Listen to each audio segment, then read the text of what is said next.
I'm E.G. Marshall. Welcome to the sound of suspense. Welcome to the fear you can hear. But mostly to the world of terrifying imagination. In the next 52 minutes, you'll hear a story about a girl with a most unusual talent. A talent for finding lost dolls or dead bodies. You may not be glad you met Iris Lloyd, but we don't think you'll forget her. Aunt Faith! Aunt Faith! I'm here! I'm here! Come and find me! Where are you? Oh, my poor darling! Where are you? Help me! Help me! It's so dark, and I'm afraid.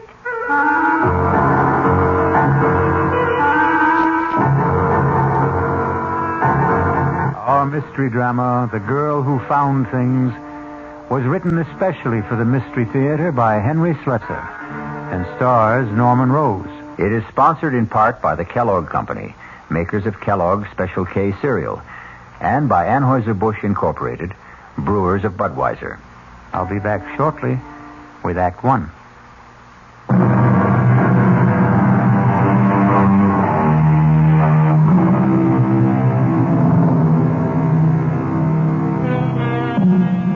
And now, Act One of The Girl Who Found Things. It begins serenely enough in the pleasant little town of Medvale, but with a woman who is preparing to leave it just as soon as her taxi arrives. Come in, Lucas. The door is open. Oh, for heaven's sakes, that man's dead. Oh, evening, Miss Wheeler. I hope I'm not too early. No, I'm all packed. You can take that trunk in the hallway first. Then I've got a few small suitcases, but they can go on the back seat with me. Yes, ma'am. That all you're taking to Europe? I sent the rest ahead to the ship. Well, go on, Lucas. Start loading that taxi. Yes, ma'am. Yeah, I was just wondering if there was something you wanted me to do in the house for closing it up, you know. It's all been done, Lucas. You sure you turned off the gas, electricity? How about the fireplace? I see you had a fire this morning. Are you sure it's good and cold? Oh, I suppose you could check it again just in case. Better safe than sorry, they say. Seems to me you've got a couple of embers burning there. Maybe I could put them out with a shovel. Please hurry, Lucas. Yes, ma'am. I'm going about this as fast as I can. You see, this isn't easy for me. What isn't? Lucas, for heaven's sakes, put the shovel back. You're tracking ashes all over the floor. Please, turn around, Miss Wheeler. Don't look at me. Lucas, are you crazy? I can't do this if you're looking at me. Lucas, put that down! I'm sorry, Miss Wheeler.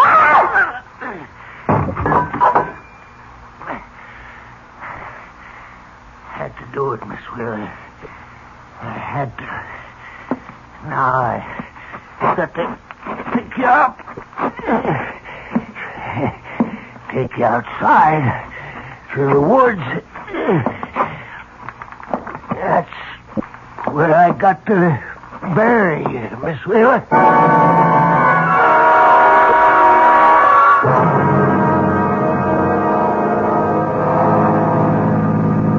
How much farther, David? We've been driving for hours. Almost there, darling. Just relax. Tell me more about your Aunt Faith. I don't really feel prepared to meet her. No one's ever fully prepared for Aunt Faith.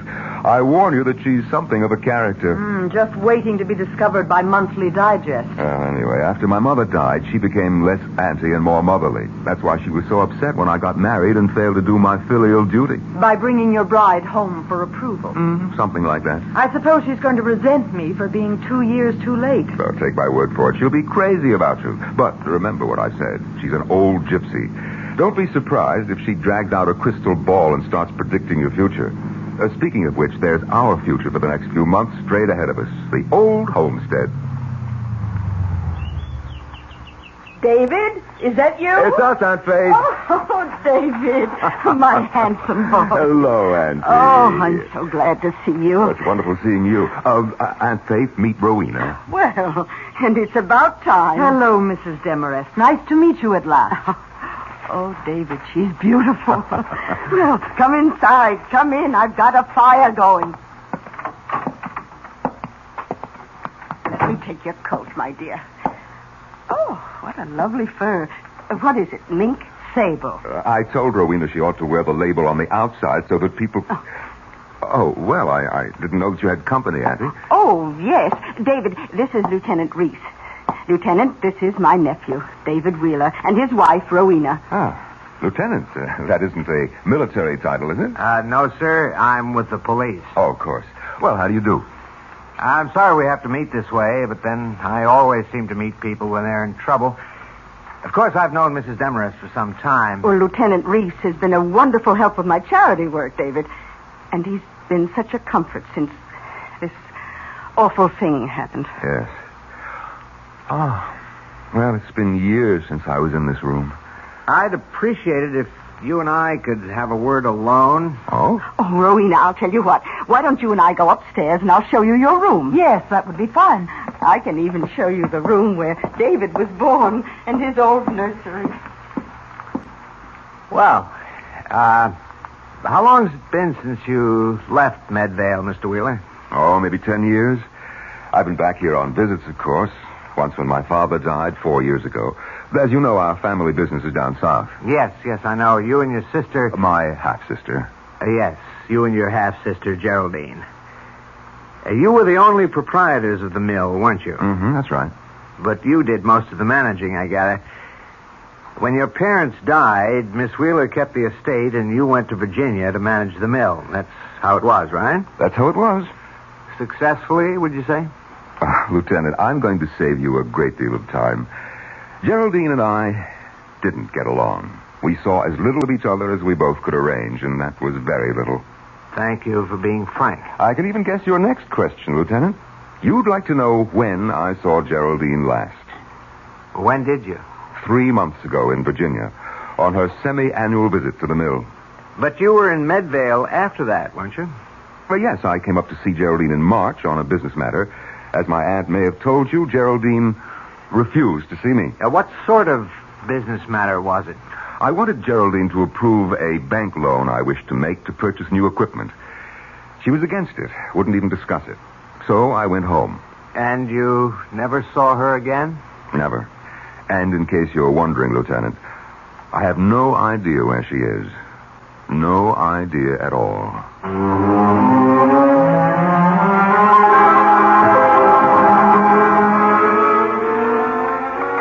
Sure you don't want some tea, Rowena? No, thank you, Aunt Faith. I'll stick to scotch. Oh, have some tea, darling. Auntie wants to read your future in the leaves. Oh, I wish I could read the future. Or rather, the past. You're thinking about Geraldine. I simply can't understand what became of her, David. She was all set for that trip to Europe. Some of her bags were already on the ship. You remember Lucas, the taxi driver? Oh, yes, of course. Well, he came out here to pick her up, take her to the station, but she wasn't here. She wasn't anywhere. Well, I suppose the police checked all the usual sources. Hospital, morgues, everywhere. Lieutenant Reese said anything could have happened to her. She might have been robbed and murdered. She might have lost her memory. She might even have...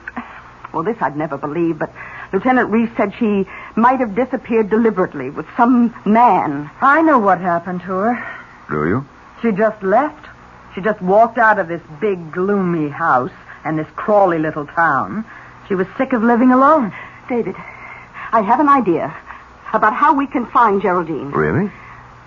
I'm going to ask Iris Lloyd where Geraldine is. Ask who? Iris Lloyd. Now, don't tell me you've never heard of the child. For there was a story in the papers about her only 2 months ago, and heaven knows I've mentioned her in my letters a dozen times. I remember. She's the one who's psychic or something. Some sort of orphan? Yes, Iris is a ward of the state, a resident at the Medvale Home for Girls. I've been vice chairman of the place for donkey's years. That's how I know her. Well, she's 16, David, and absolutely uncanny. And what makes her such a phenomenon?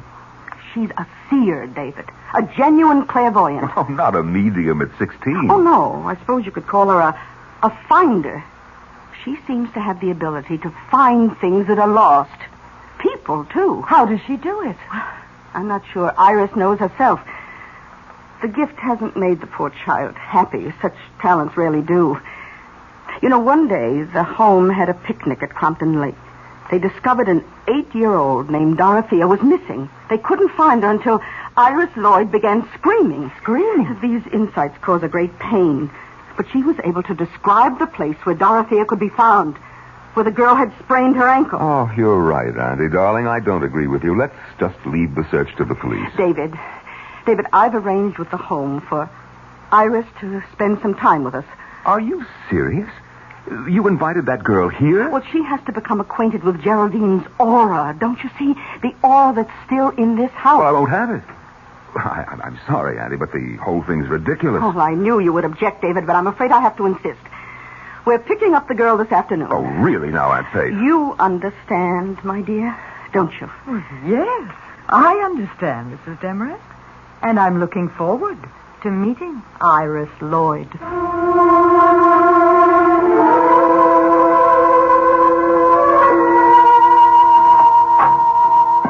Please come in, Mrs. Demarest. I suppose this is the nephew you told me about. Yes, sister. This is Mr. David Wheeler. David, this is Sister Clotilde, who runs the home. How do you do, sister? How do you do? In case your aunt hasn't told you, Mr. Wheeler, I'm not at all in favor of this move. I think it's wrong to encourage Iris in this delusion of hers. Well, then you and I agree with each other, sister. Oh, it's not a delusion, Sister Clotilde. It's a gift from God. She's undisciplined. You might even say wild. But you are letting us have her, sister. She can come home with us. Did you think my poor objections carry any weight, Mrs. Demarest? One moment. Sister Pauline, would you send Iris Lloyd in now? Shall I come in? Yes, Iris, come in. Iris, you know Mrs. Demarest. This is her nephew, Mr. Wheeler. Hello. Hello. You remember me, Iris. I've been coming here at least 3 or 4 times a year to see all you girls. Yes, Mrs. Demarest. Now, the directors have been good enough to let us take you home with us for a while. We need your help, Iris. We want you to see if you can find someone who is lost. Yes, Mrs. Demarest. I'd like to come home with you. I'd like to help you find Mrs. Wheeler. Oh. Then you know about my poor niece, Iris? The Secret Service couldn't have secrets here, Mrs. Demarest. You know how girls are. Well, I guess we can get started any time if Miss Lloyd is ready. Please call her Iris, Mr. Wheeler. Remember that you're still dealing with a child.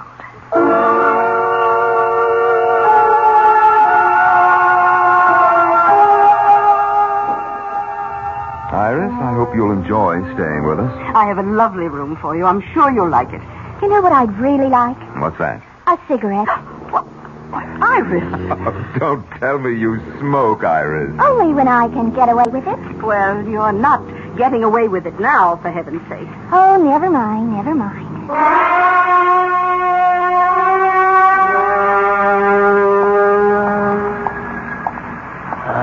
Hello there, Mr. Wheeler. Oh, Lucas. Well, how are you? How's the taxi business, Could I talk to you a minute, Mr. Wheeler? No, Lucas, I'm sorry. I've got to get these groceries home. We have company for dinner tonight. She's at your place, ain't she? That girl. What girl? That Iris Lloyd. The girl who finds things. I'm afraid of her, Mr. Wheeler. I'm afraid she'll find out what we did. Shut up. Don't you ever say anything like that to me again.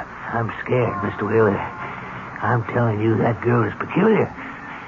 She knows what you're thinking, they say. She knows where you can find anything, even dead bodies. Get away from me, Lucas. I told you to keep away from me when I came here. Now, get away from my car before I run you down.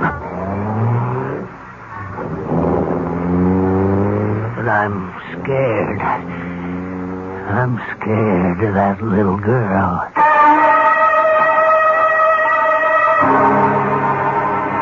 Lucas, the taxi driver, Lucas, the murderer, is scared.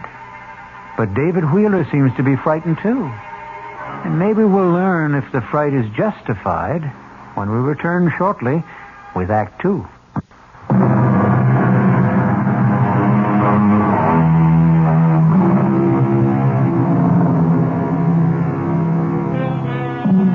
Now let's go back to the little town of Medvale for the second act of The Girl Who Found Things. David Wheeler has just returned from his shopping trip, but he finds things are different in the big house at the end of the road. What happened here, Rowena? This room looks like a cyclone hit it. It was Hurricane Iris. What are you talking about? Aunt Faith caught her sweet little orphan Annie in here smoking one of my cigarettes. I didn't hear the whole argument, but I'll tell you one thing. That girl has the vocabulary of a longshoreman. Well, maybe that'll knock some sense into Aunt Faith. Iris started throwing things, and that's when Aunt Faith went upstairs to lie down. I'll go see her. Tell her to take her psychic delinquent back where she came from. I wouldn't bother her now. She's not feeling well. Well, I'll see the little monster then. Where is she? Next door to us, in Geraldine's room. Iris? Iris, it's Mr. Wheeler. May I come in? Hello, handsome. Auntie says you went shopping. What have you been up to, Iris? Now, my aunt isn't a well woman, and we won't put up with any bad behavior. Now, what happened downstairs? Nothing. I found a button ashtray and took a couple of drags. You'd think I was committing a mortal sin the way she yelled at me. I heard you did some fancy yelling yourself. Is that what the sisters taught you at the home? They didn't teach me anything worthwhile. Well, maybe you need more instruction. Maybe you better get back there as soon as possible. Oh, Mr. Wheeler, please. Oh, I'm awfully sorry. I didn't mean to do anything wrong. I didn't. Oh, please don't send me back. No, wait. Oh, please. Now, wait a minute now. Oh, please don't do it. Oh, don't. What's going on? Oh, Mrs. Demarest, I'm so sorry. I don't know what came over me. It was the devil. I'm sure it was the devil. Trying to take my body into... Oh, there, Iris. It's all right, dear. I know you didn't mean what you said. No, it's a gift that makes you this way. And don't worry about what I asked you to do. You take your time about Geraldine. Take as long as you like. Oh, but I want to help. I really do, Aunt Faith. Now, wait a minute, Auntie. You're not going to fall for this... Oh, listen. Listen. Do you know something? I can feel your niece in this house, Aunt Faith. I really can. I can feel her in this room, whispering to me, trying to tell me where she is. Can you, Iris? Can you really? For heaven's sake, Auntie, can't you see that I can. I can. I can feel her everywhere. I can almost touch Miss Wheeler. Oh, is this her closet? These are her clothes. Oh, they're so beautiful. She must have looked beautiful in them. Has Iris ever seen a photo of Geraldine? Oh, look at this one. It's all gold. All shiny gold. And it's so long. Was she very tall?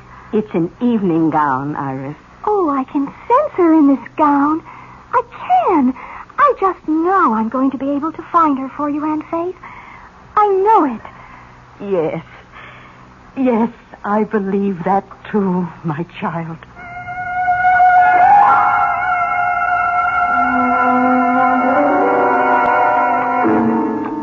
Won't you have some more of the beef, Rowena? No, thank you. And we'd better save some for Iris. Something tells me that little girl has a very big appetite. Well, I wish she'd come downstairs. I told her dinner would be served at 7:30. Would you like me to go upstairs and see if she's all right? No. I'm sure she'll be down in a moment. You've really forgiven her completely, haven't you? Of course. Oh, you don't understand psychic personality, David. It wasn't her swearing at me this afternoon. It was this demon which possesses her. The same spirit that gives her the gift of insight. David, your fork. Take a look at what's coming downstairs in a gold lame evening gown. For heaven's sake. Hello, everyone. Iris, whatever are you wearing? You go upstairs and get that dress off. You have no right to wear my sister's clothes. Take it off. Why should I? You heard me. Get that dress back in the closet. I won't. Aunt Faith. No, I won't take it off. You know what I told you? I have to wear your niece's clothes so I can feel her aura. You're going to feel my foot in about 5 seconds if you don't go upstairs. Now everybody in this house hates me. Iris, don't. No, please don't cry. Oh, David, you shouldn't talk that way to the poor girl. I won't stay here. I won't help you find your niece, that's all. You can't do anything of the kind, and you know it. Iris, listen to me. Yes. Iris, you remember those things you did at the home? The way you found things for Sister Therese? Yes. Do you think you could do something like that again, right now for us? I don't know. I could try. Would you let her try, David? I don't know what you mean. Now, I want you to hide something or name some object you've lost or misplaced, perhaps somewhere in this house. This is silly. It's a parlor game. The least you can do is try it. All right. How do we play this game of hide and seek? David, what about the cat? The cat? You remember, you once told me about a wool kitten you used to have as a child. You said you lost it somewhere in the house when you were 5, and you were so unhappy about it you wouldn't eat for days. Well, that's 30 years ago, Rowena. All the better, David. Iris, do you think you could find it? Could you find David's claw kitten? Oh, I'm not sure. I'm never sure. Just try, Iris. We won't blame you if you fail. It might have been thrown out ages ago, but try anyway. All right. I will. But you'll have to shut off the lights. And then what? Burn incense and chant? David, please, turn off the room I'll light. do it. There, Iris. The room is dark enough, isn't it? Yes. It's dark enough when I close my eyes. What's she doing? Breathing, obviously. I think she's going into a trance. It's so hard to know if she's faking or not, isn't it? Not for me, darling. She isn't, David. I know she isn't. She's in a genuine trance. Listen. Hot. Oh, it's so hot. She's sweating. So hot. She isn't faking that, David. Oh, so hot back here. Oh, please. Oh, please. Kitty is hot. Hot Kitty is hot. Kitty, she could be talking about the wool cat. Well, what if she is? Oh, please. Please, somebody. Help. Help Kitty. Help her. Please help Kitty. The girl is in pain. It's an act, I tell you. Hot. Behind the stove. So hot. Kitty, so hot. Behind the stove, is that what she said? Iris, darling, are you all right? David, turn on the lights quickly. Oh, Auntie, it was all gibberish. Rowena, it's just nonsense. You're so stubborn, David. Well, she said it clearly. The kitten's behind the stove. Well, you probably stopped it when you were a little brat of a boy. We could find out, couldn't we? Is the same stove still in the kitchen? I suppose so. There's a microwave oven, too, but they've never moved the old iron monster. Let's look, David, please. I can't feel anything behind here. Well, try the other side, David. No, this is ridiculous. Look, my hands are getting filthy. Here, use this ladle. But it's no use, Rowena. It simply can't. It can't. David, what is it? Did you touch something? Huh? Oh, yes. Something. I don't know what. Well, can you get it out? Well, yes, I think so. Oh, good Lord. David! It's a cat. A wool cat. Yes. It's so filthy and old, but it's still a cat, isn't it? Is it the one you lost? Is it? Yes, it's the one. David, you look so strange. You look frightened.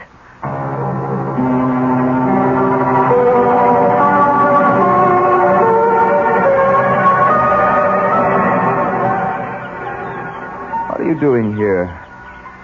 Iris, having a picnic all by yourself? I just thought I'd lie on the grass for a while. What are you doing with the daisy? Loves me? Loves me not? Want to finish it off for me, Uncle David? Cut out the Uncle David stuff. I'll finish it for you then. She loves me. She loves me not. She loves me. She loves me not. Too bad, Uncle David. She just doesn't love you. Who? Your wife, of course. Who else? Bye now. Iris, wait.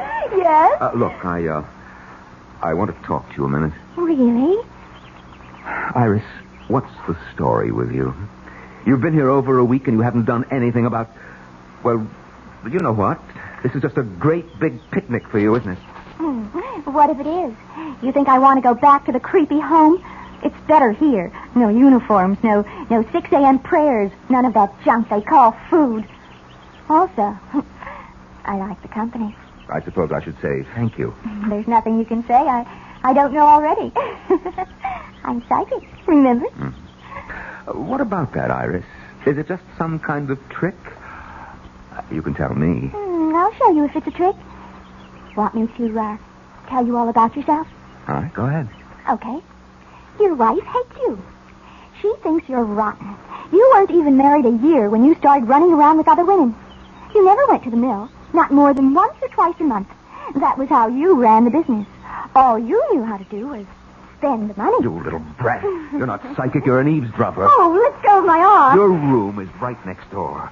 You've been listening. You think I could help hearing you two arguing? No, I guess you couldn't. I'm sorry, Iris. I hope I didn't hurt you. I know a way you can make it up to me. Like this. Go ahead. Now cut that out, will you? Don't you want to kiss me? No, you dumb kid. I'm not a kid. I'm almost 17. You were 16 3 months ago. I'm a woman. But you're not even a man.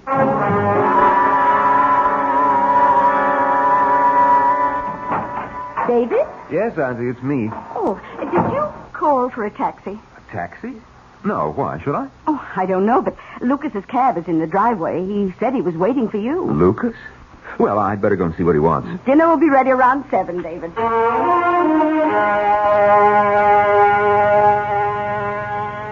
All right, Lucas. What are you doing here? I had to talk to you, Mr. Wheeler. I wanted you to know how it went. I did what you told me, exactly like I said. I hit her clean. She didn't hurt a bit. No blood. All right. I don't want to hear about it anymore, Lucas. I'm satisfied. And you should be, too. You got your money.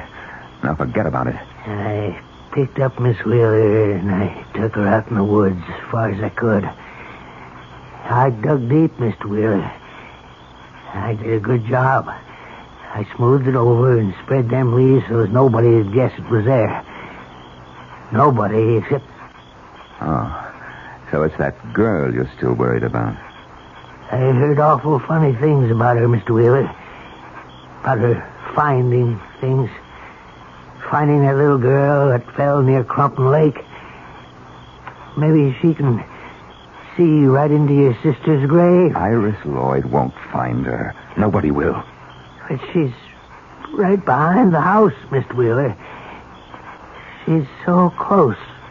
Right in the woods. You've got to forget it, Lucas. Like it never happened. My sister's disappeared, and she's not coming back. As for the girl, don't believe what you hear. Nobody can see into a grave, Lucas. Nobody.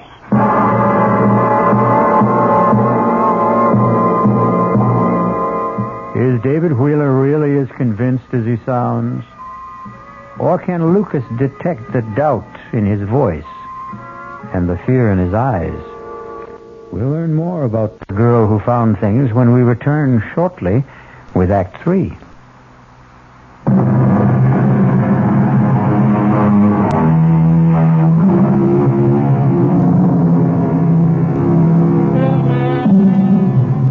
Now let's return to the Wheeler house in the town of Medvale. A house filled with people waiting for a psychic revelation from the girl who found things. But that revelation appears to be very slow in coming. That girl has been here for how long? 2 weeks? It seems like 2 months. And she hasn't done a thing but enjoy herself. David, what's the point of our staying on? You said you had some affairs to settle. You don't seem to be conducting any business at all. Well, I haven't been in the mood for business. That's nothing very new, is it? How long are you going to keep that light on? I'd like to get some sleep. If you think Iris Lloyd is indulging herself, what about you? Be quiet. I told you that she can hear every nasty little quarrel in this room. That's why I asked for a truce. Well, she doesn't have to eavesdrop, does she? Can't she read minds? Well, she's not the only clairvoyant around here. I can read her mind, too. Well, she's a child, for heaven's sake. She's in love with you. Of course, there's a minor obstruction in her plans, a small matter of your wife. But then I've never been much of a hindrance to your romances, have I? I thought you agreed to that truce. You are a pacifist, David. That's part of your charm. That's why you came up here in March, wasn't it? To make peace with Geraldine. I came here on business. You came to keep Geraldine from sending you to prison. That was the business. You know nothing about it. I have eyes, David. I know you were taking money from the mill. Too much money. Geraldine knew it, too. How much time did she give you to make up the loss? All right. If you won't let me get some sleep here, I'll sleep in the library. David? David? Is that you? Yes, Aunt Faith. What are you doing up? Oh, I heard a noise. Oh, well, it was me, probably. I was just going down to the library to find a book to read. No, it wasn't you. David, look. What? Oh, it's Iris. Yes, in her nightgown.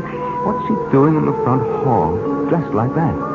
David, she's sleepwalking. What? Look at her eyes.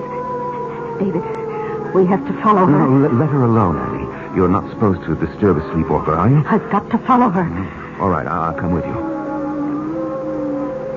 David, she's talking to herself. Can you hear her? What did I forget? What did I forget? Did you hear that? Did you hear what she said? Yes, but I don't understand it. Why doesn't the taxi get here? Why doesn't it get here? Taxi. She said something about a taxi, David. Yes, I heard her. Oh, we have to be going to the station. I'm so nervous. I'm always so nervous when I go on a trip. Please get my luggage. My luggage. Oh, dear God, David. She's in a trance. She's talking the way... Oh, what did I forget? Gas, electricity, telephone. The fireplace. Is the fireplace cold? Oh, no! Not the fireplace! Not the fireplace! Oh, what does she mean? I don't know, but...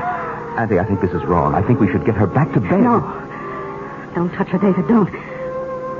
Look. She's heading for the back of the house. Come on. Yes, we've got to follow her. I think she means to go outside. We can't let her do that. Maybe it's important. Maybe it's something to do with Geraldine. Oh, don't be insane. She's just sleepwalking. That's all it is. Iris, wake up. David, don't. You mustn't. You want that girl to catch pneumonia? Iris. No! Iris. Don't hit me! Don't! Please! Iris. Please don't! Iris, Don't. wake up. Don't! Oh, David, what have you done? You're not supposed to wake a sleepwalker. Everybody knows that. Let me go! Stop it. Oh, somebody! Stop it. Help me! Iris, Help me. Iris, it's only me, Iris. He's trying to kill me! He wants to kill me! No, darling, it's all right. It's only us. Wake up, I said, wake up. Oh, you poor child, you poor baby. Oh, David, that was a cruel thing to do. Oh, and Faye. Yes. Iris, I'm here. Oh, are you all right? Oh, yes. Yes, I'm all right now. Oh, I was so frightened for you, dear. Yes, but I'm all right. I think that I'm ready. Ready? What do you mean, dear? I think I can do it now. I think I might be able to tell you. You mean where Geraldine is? Yes, I think I can. Oh, David, we've got to call Lieutenant Reese. Reese, at this hour? I told him I would call him whenever Iris thought she knew something. I promised him I'd call. But it's almost midnight, Auntie. He'll come. I know he will. I'll telephone him myself. You take Iris to her room. Yes, all right. Come on, Iris. Yes, Uncle David.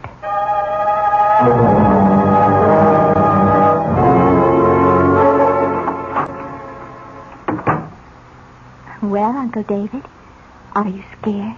What are you talking about? You look scared. Scared of me? Shut up. I thought you would be. The minute you heard that I was ready. I'm sending you back. Iris, you're a fake. Even your sleepwalking act was a fake. Oh, David, you're so cute. You really are. But you know what? I don't have to be ready. I don't have to do anything at all when that policeman gets here. Not if you don't want me to. You don't know what you're talking about. You better kiss me now, David. You better kiss me and make it really good. All right. All right, if that's what you want. David! Get out of here! I don't want you in my room. Rowena. You were right about the walls between these rooms, David. You can hear every little thing. I hate you. David hates you, too. Tell her, David. Why don't you tell her? Yes. Why don't you, David? It's the only thing you haven't done so far. David! Yes, Aunt Faith? Oh, I just spoke to Lieutenant Reese. He says he's on his way. What for? Oh, you are ready, Iris, aren't you? You're ready to tell us where Geraldine is. Yes. I'm ready to tell you, Aunt Faith. More than ready.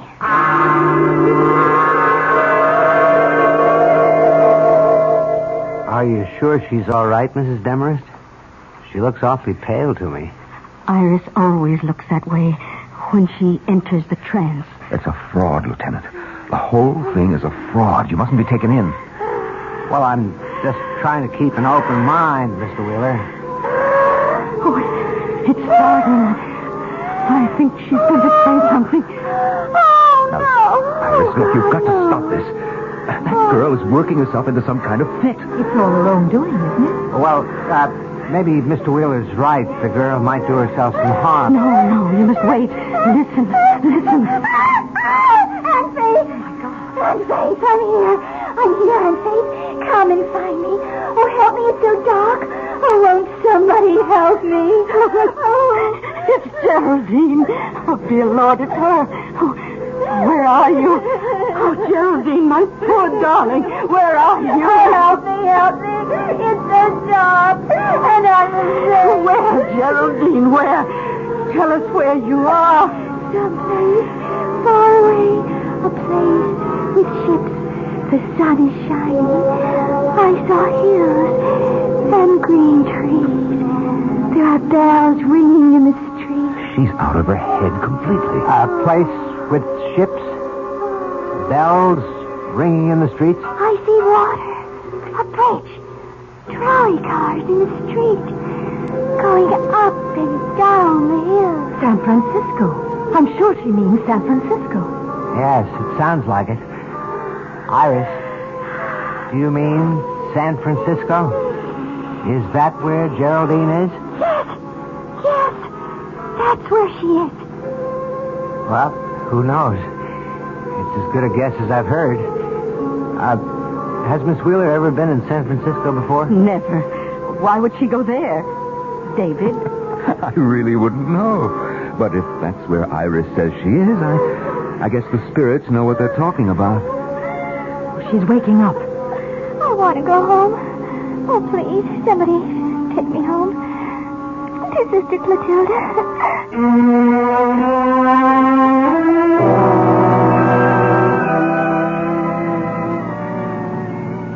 Well, your idea was a huge success, Auntie. But I can't say that I'm not glad to see little Iris back where she belongs. Yes, the poor child. It's the only home she knows.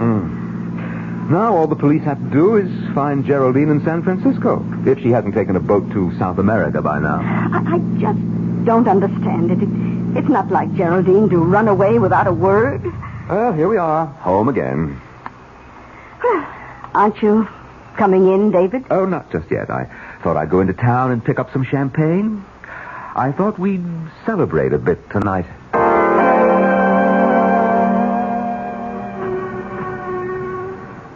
Well, hello, Lucas. How's the taxi business, huh? Could be better. You got any news for me, Mr. Wheeler? Oh, yes, Lucas. I've got good news. It's all over. Iris Lloyd is back at the Medvale School for Girls. And she didn't know. She couldn't find out where that woman was. She didn't know, Lucas, just as I promised. I did the right thing. I know it was the right thing, Mr. Wheeler, but I didn't want to tell you. Right thing? What do you mean? Well, I figured that girl could tell if the body was buried right outside the house, but she'd never find it if it was someplace else, someplace far away. Lucas, what are you talking about? I went out into the woods last week and dug up that woman's body. I put it in that trunk of hers, Mr. Wheeler, and I sent it by train as far away as I could. Too far away for that girl. Yes, sir. Excuse me, Mr. Wheeler. What? Lieutenant Reese. I wonder if we could have a talk, Mr. Wheeler? About what? We've received a telegram from the West Coast. Now, the police out there didn't have any luck tracing your sister, but they did have a report on a steamer trunk. A trunk? It was in unclaimed baggage at the Southern Pacific Depot. It was shipped from Medvale only last week, and, well, it had Miss Wheeler's initials on it. No, it had more than that. So, can we go somewhere and talk about San Francisco?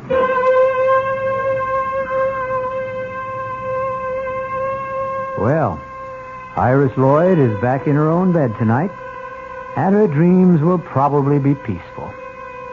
But David Wheeler is in for a nightmare that may last him for the rest of his life. I'll be back shortly.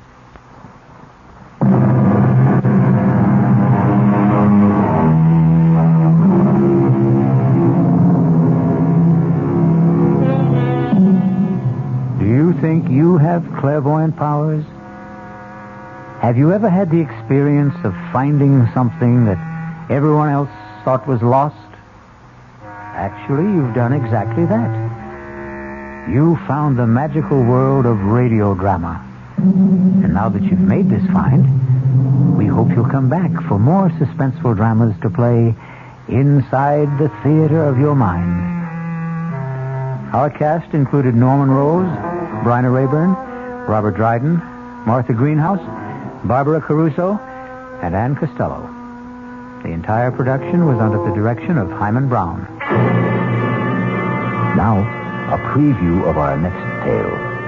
All right, Mr. Thompson, I'm a human being, too, and I guess if I got a letter telling me that I was rich, I wouldn't go into mourning. I'd probably go out and celebrate. That's why I wanted to see you, to suggest arranging that happy event without the slightest trouble on your part, without any obligation until you're completely satisfied. Now, in a short time, you'll receive another letter from Johannesburg informing you of the sad news that your cousin, Mr. Well, I still won't reveal his name. Let him remain anonymous. That'll make your decision a great deal easier, I'm sure.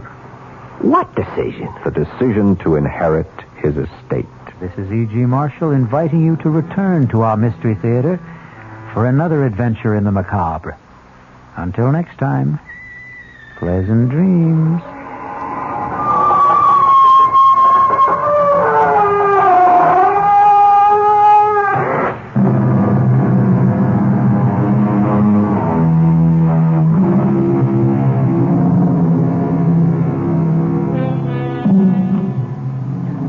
The WOR Mystery Theater was brought to you by ShopRite Supermarkets, where you get a lot more for a little less, and by Suburban Savings, with offices throughout North Jersey.